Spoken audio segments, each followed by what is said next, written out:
All right, the left side pass. It seems like an easy pattern, but I bet you there's a bunch of stuff that you didn't know. So whether you're a beginner dancer, a new intermediate dancer, or a dance teacher, we're gonna talk about what you don't know about the left side pass. My name is Brian B. And this is Miss Megan. All right, so we're gonna talk leaders and followers, and we're gonna talk in 2-beat increments. So Miss Megan, what do the leaders do wrong on the first 2 steps of the left side pass?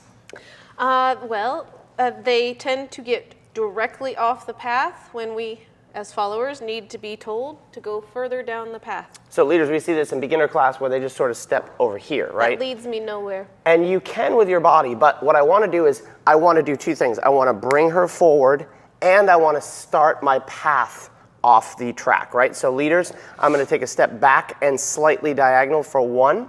We teach our beginners to put their feet together here, but I just want to get this foot out of the track for 2. So followers, what do the followers do wrong on 1, 2? Followers, this is not a race. We don't need to run to the other side. So you want to stay connected in this hand, so we're just going to take small steps. 1, 2.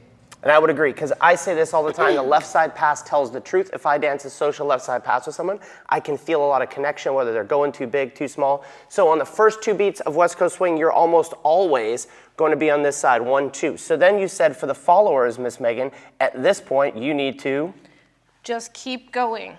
The leader has not stopped you. Yep, so the rule, 1, 2, you're kind of chilling back, right? Leaders are going to step slightly back and diagonal for 2. We still have some tension.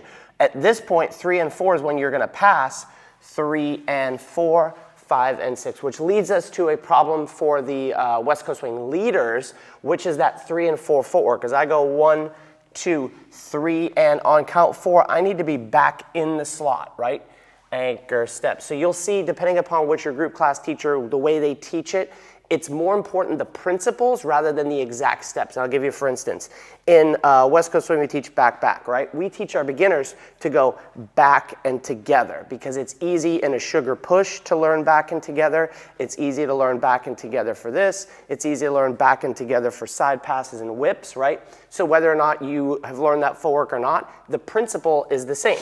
I'm staying 1, 2. I'm now out of the track, whether I step back or not. The principle of she's going to go ahead at this point and go 3 and 4, and then the principle that I have to get back in the track and start monitoring this connection before we have our 5 and 6. So one of the things that we kind of revolutionized our dancing was thinking about connection on the step before the anchor. So count 4. We have 1, 2, 3, and 4. On 4, we start to think about that connection. So if your max connection between your partnership is a 10, right here, let's call that a 5. We're halfway to your full connection.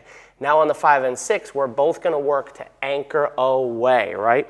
So we're going to put that foot behind, good practice, anchor away to create that stretch. It's not the only way to do it. You'll see all sorts of different technical things, but if I put that left foot back for the followers, right foot back for the leaders, we can work on connecting ourselves away into 1, 2, 3, and 4, 5, and 6. So if you want to see our entire series on what you didn't know about the left side pass, right side pass, whip, and sugar push, you can watch those videos right here. If you haven't yet visited our website, head on over to westcoastswingonline.com. Enter your email address on the first page. We'll give you some free stuff, and you can email us and chat with us personally. See you guys on the floor.